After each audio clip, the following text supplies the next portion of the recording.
it's me, Martin, and this is the OnePlus 8T, a phone full of interesting pics and trade-offs. So let's discuss what is happening 30 days later. The 3 points that OnePlus highlights for this phone are the 120Hz fluid display, warp charge 65 and the improved 48 megapixel camera setup, which we're gonna check out how it affected my time with this phone. Over the course of the last 30 days, it was a pleasure to use the 8T, that's for sure. And one of the reasons for that is, besides the fast hardware and the pretty clean software, is a great looking display. The biggest change is of course the difference in refresh rate. It's now 120Hz instead of 90, but if I'm honest with you, it's kind of difficult to see this with the naked eye, and it had more impact on me when I was going from 30Hz to 60Hz. Nevertheless, not only when navigating through Android or apps that support the high refresh rates, it's also of added value when gaming, especially with shooters and other fast action games, and I like the fact that the device manages the refresh rate itself based on the type of the content that you're watching or interacting with to get the most out of your battery. And speaking about the battery, one of the most remarkable things about the OnePlus 8T compared to its predecessor has to do with the battery. With the OnePlus 8T you get a charger that's able to charge with a maximum of 65 watts. This is made possible in a safe way by having the battery consist of 2 parts with a total of 4500 mAh. I've made a video on the charging speeds compared to some other popular smartphones, and the OnePlus 8T is definitely ahead of the competition, but if you want to check out the video and the comparison, click here in the top right corner.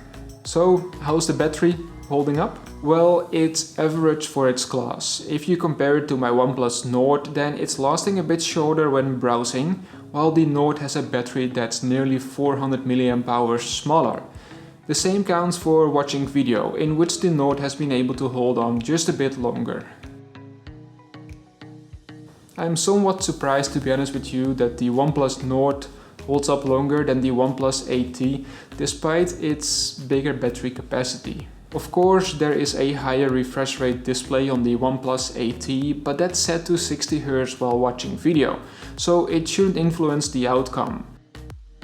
It's an interesting result, that's for sure, but with every day-to-day usage you will barely see or notice the difference, and also you can still easily get through the day. OnePlus also announced their new camera setup, but to be honest with you, I have some mixed feelings about it, because the technical improvements are limited. For example, they added a camera, but you cannot take pictures with it as it's a depth sensor. The 48 megapixel sensor is the same, and the wide-angle lens jumped from 116 to 120 degrees field of view. The macro lens is 5 megapixel, so how's it performing in real life? Well, if you take some quick snaps in all kind of situations, it will be more than good. But the moment you start pixel peeping, the differences become clear. Let's start with the macro camera, which is one that I personally barely use because I don't like it that much, and secondly, it has a fixed focus point, which makes it even harder to nail the focus.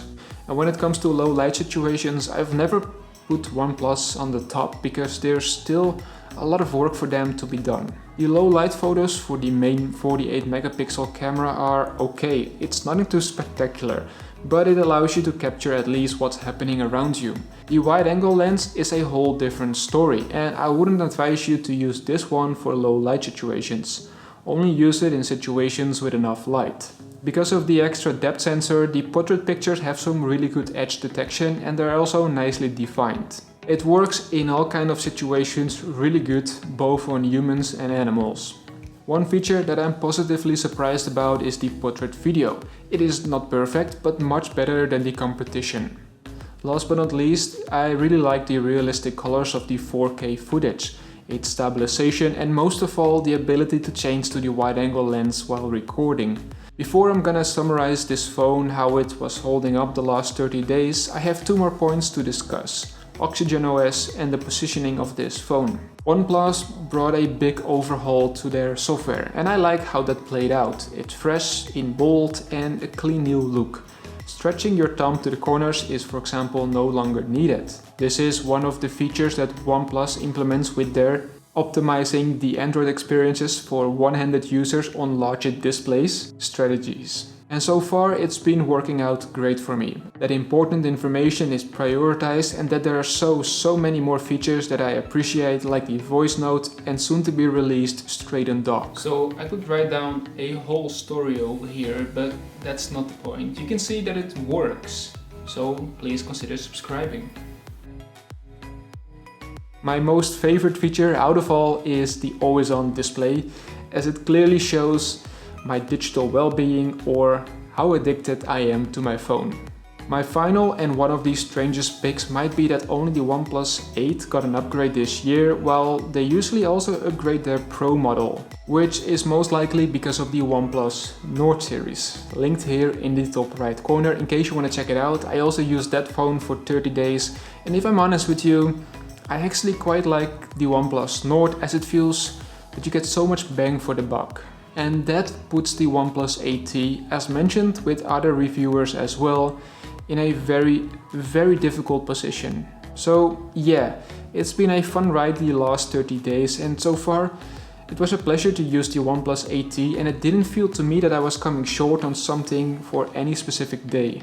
But with the bigger picture complete, it does feel to me that I had to make some huge concessions to put the OnePlus 8T in a different segment than the Nord and the 8 Pro.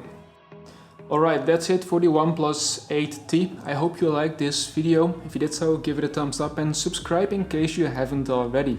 Thank you so much for watching this video. I hope you enjoyed it, and I hope to see all of you in the next one.